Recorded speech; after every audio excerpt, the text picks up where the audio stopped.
Radio Classique, l'invité de l'économie.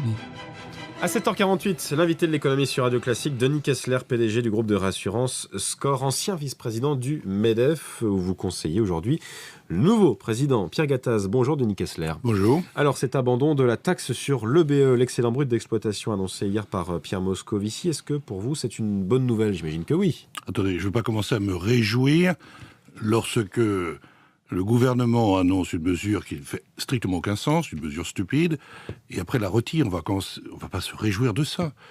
L'EBE n'a absolument aucun sens. Aucun pays au monde n'a choisi une base telle que l'EBE, l'excédent brut d'exploitation. En quoi c'était si négatif pour les entreprises? Ça touchait directement toutes les entreprises qui investissaient, puisque l'amortissement était dans la base, ce qui est à mon avis... Deuxième chose, les entreprises endettées, qui ont déjà du mal à s'en sortir à l'heure actuelle, les intérêts n'est pas déductibles de cette base-là. Et donc, personne n'a choisi l'EBE dans le monde. Il suffit de faire une étude d'impact, il suffit de demander, je ne sais pas moi, au service économique à l'étranger, et on verra que ça n'existe pas.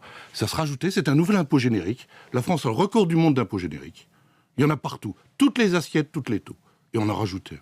C'est absolument non-sens. Alors je ne me réjouis pas de l'abandon d'une mesure qui ne faisait aucun sens. Et je ne me réjouis pas non plus d'une augmentation de l'IS. C'est temporaire. Un an, dit le gouvernement, oui, c'est pour ça, oui. avoir 2,5 milliards d'euros. À l'heure actuelle, toute entreprise qui entend temporaire traduit permanent. Je ne sais pas pour quelle raison. À chaque fois qu'on nous annonce que ceci va être temporaire, c'est prolongé, ça devient pérenne.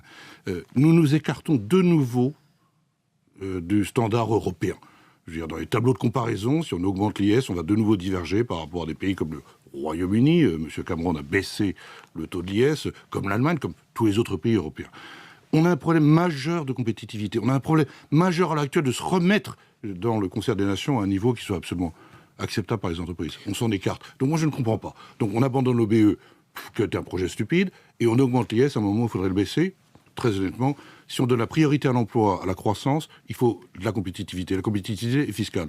Et je partage l'avis excellemment bien dit par M. Le Boucher. Il faut à l'heure actuelle baisser les dépenses et cesser d'augmenter les prélèvements.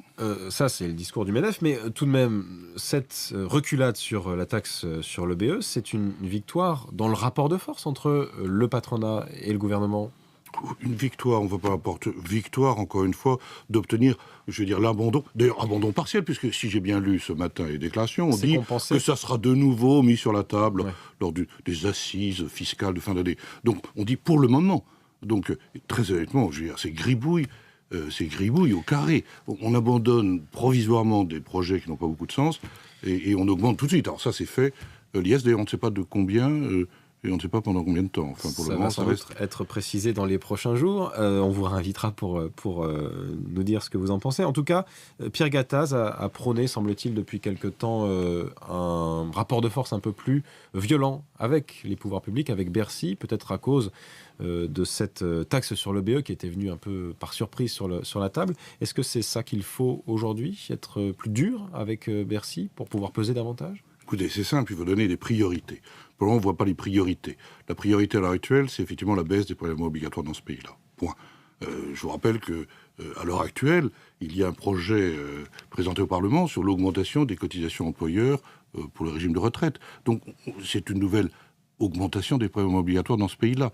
Donc, on a une situation dans laquelle on va d'un impôt à une augmentation d'impôts, un élargissement des assiettes. Cette instabilité fiscale, ce poids à l'heure actuelle des charges, nuit à l'emploi, à l'investissement, à la compétitivité. On est en économie ouverte à l'heure actuelle. On a le choix de situer ses emplois, de situer ses activités de production déjà dans la zone européenne, mais dans le monde entier. Denis Kessler, il faut tout de même dire que les entreprises vont bénéficier d'une grosse ristourne en 2014 avec le CICE, le Crédit Impôt Compétitivité, 20 milliards d'euros au total. Il est toutefois de plus en plus critiqué parce que, dit-on, il profitera finalement beaucoup aux entreprises qui n'en ont pas besoin, grande distribution, la Poste, et peu à l'industrie exportatrice. C'est vrai qu'il y a des effets pervers.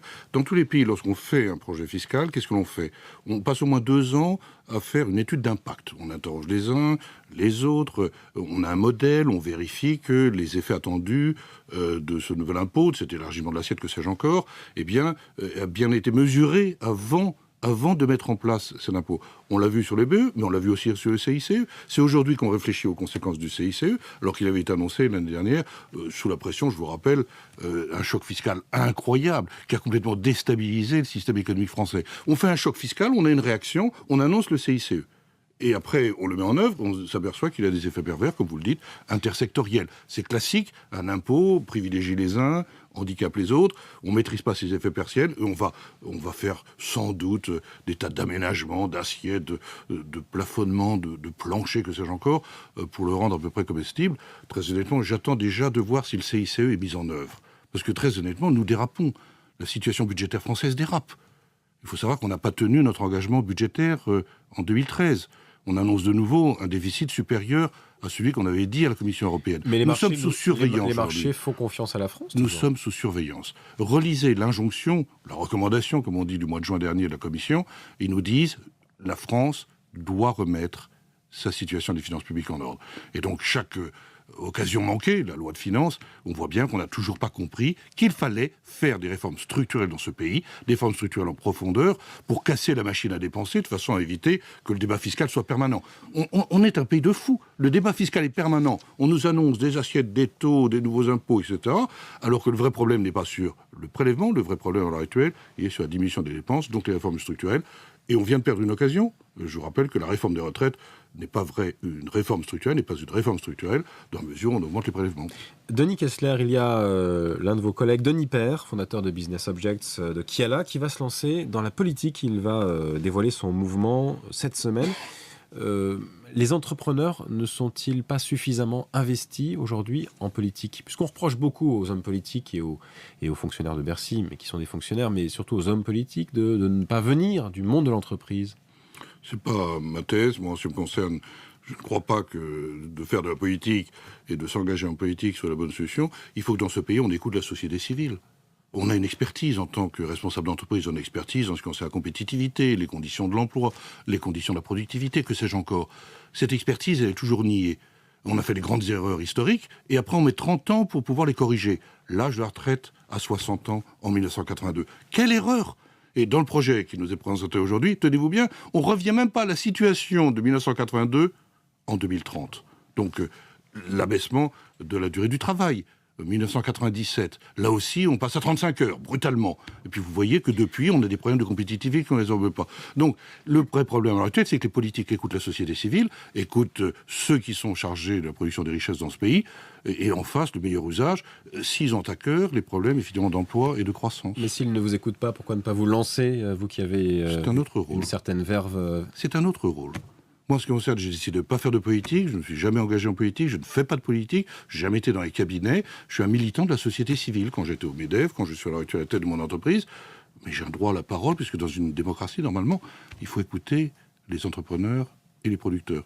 Donc je suis la voix, avec bien d'autres, bien entendu, d'abord celle de Pierre Gattaz et de tous ceux qui l'entourent, je suis une des voix qui dit à l'heure actuelle qu'il va falloir quand même enfin faire en sorte que ce pays retrouve sa compétitivité. Mais très honnêtement, vox clamens in deserto. Je veux dire, on peut hurler, utiliser des formules, donner des coups de hache. Il semblerait que tout ceci glisse dans le débat public comme l'eau sur les ailes d'un canard. Un petit peu de poésie et de latin sur Radio Classique. Merci Denis Kessler, PDG du groupe SCOR, ancien vice-président du MEDEF, aujourd'hui conseiller de Pierre Gattaz.